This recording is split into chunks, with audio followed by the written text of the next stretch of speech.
February 1944, Camp Forest, Tennessee, United States. The winter air was bitterly cold, sharp enough to bite through wool uniforms and canvas tents alike. In a relatively quiet corner of Camp Forest, a group of young soldiers, largely in their early 20s, gathered not to drill in conventional combat tactics, but to study art, sound, and illusion. These men were to form an unprecedented unit in the history of warfare, the 23rd Headquarters Special Troops, later nicknamed the Ghost Army. The unit's mission was unconventional, nearly surreal for the time: deceive the enemy through visual and auditory illusions, to mislead German forces about the strength, location, and intentions of Allied troops. These were artists, designers, engineers, and sound technicians, drafted into the service of a military purpose that seemed to straddle reality and theater. Their training was as rigorous as any infantry regimen, but instead of live-fire exercises, they studied how to inflate rubber tanks, create phantom artillery, and broadcast false radio messages. The soldiers were assigned to 4 primary deception companies. Each had a specialty: combat engineers for visual mimicry, artists and set designers for realistic terrain illusions, sound engineers for projecting phantom battalions, and radio operators for forging entire divisions in cyberspace, or more precisely, on the ether of Allied communication frequencies.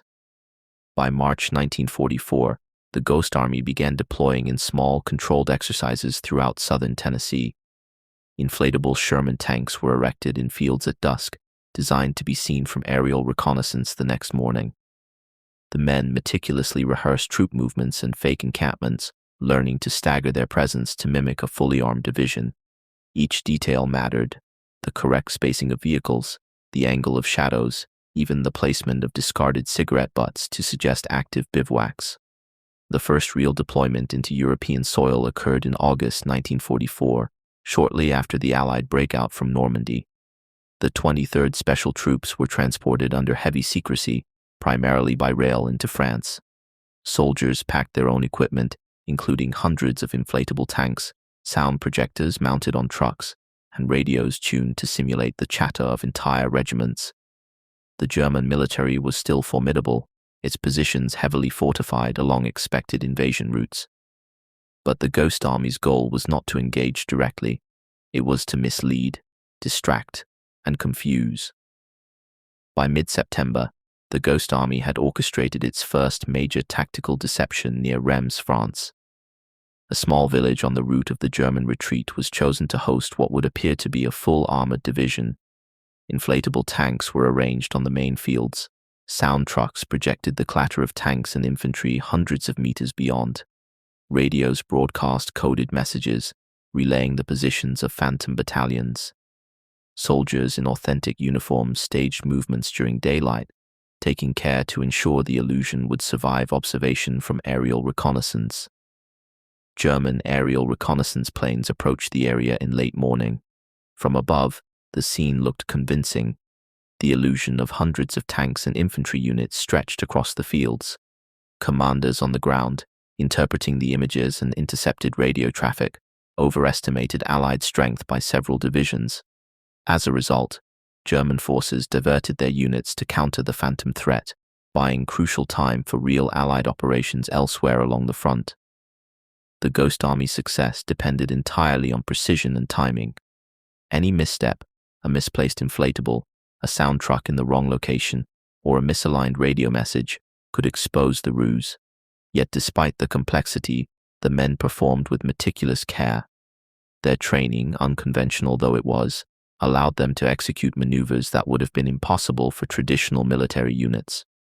One of the most challenging operations occurred in October 1944, during the approach to Metz. The Ghost Army's mission was to create the impression of a fortified Allied presence along the Moselle River, suggesting a full corps was poised to assault German lines. Soldiers deployed thousands of decoys, while the sound units created the auditory illusion of artillery and troop movements. German commanders, interpreting reconnaissance reports and radio chatter, hesitated, reallocating units to meet a threat that did not exist. The delay allowed genuine Allied forces to prepare and execute an advance with reduced resistance, ultimately saving countless lives. By late 1944, the Ghost Army had completed dozens of operations across France, Luxembourg, and into the German border regions. Their presence was never meant to be publicized.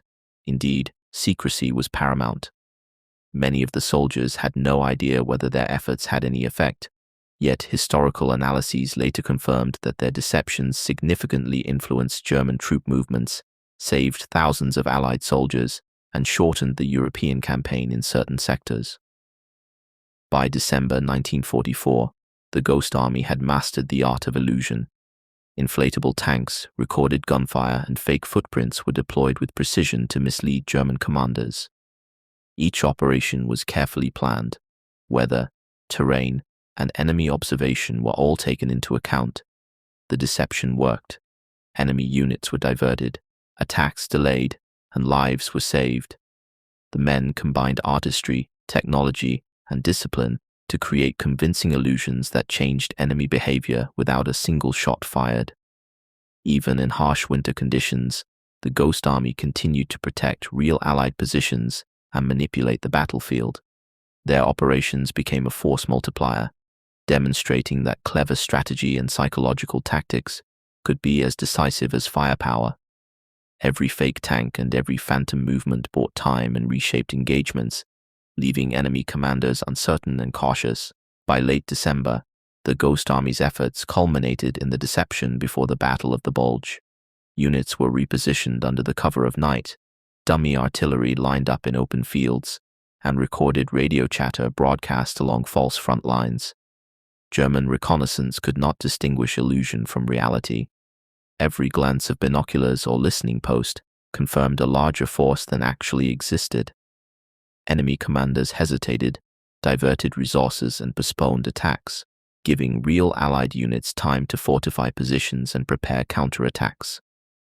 Despite the cold, snow, and constant risk of discovery, the men of the Ghost Army maintained meticulous discipline. They moved silently, coordinated flawlessly, and kept morale high. Each successful deception was proof that brains and creativity could shape the outcome of battle as much as rifles and tanks. By manipulating what the enemy perceived, the Ghost Army reduced casualties and ensured that the real fighting forces could operate with a strategic advantage. Their work remained largely unrecognized at the time, but its impact was undeniable. As December wore on, the Ghost Army's deceptions became increasingly sophisticated. Inflatable tanks were positioned along ridgelines, canvas jeeps glinted faintly under the winter sun, and fake artillery units were camouflaged to appear battle-ready.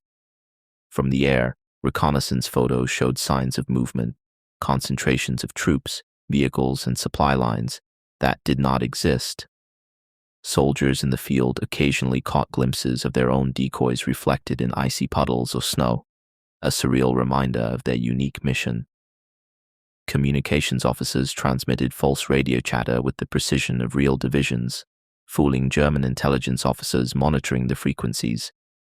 Each successful trick delayed enemy attacks, diverted armored columns, and saved countless lives on the front lines. At times, the men would pause to observe the results of their work from small ridges or concealed hollows.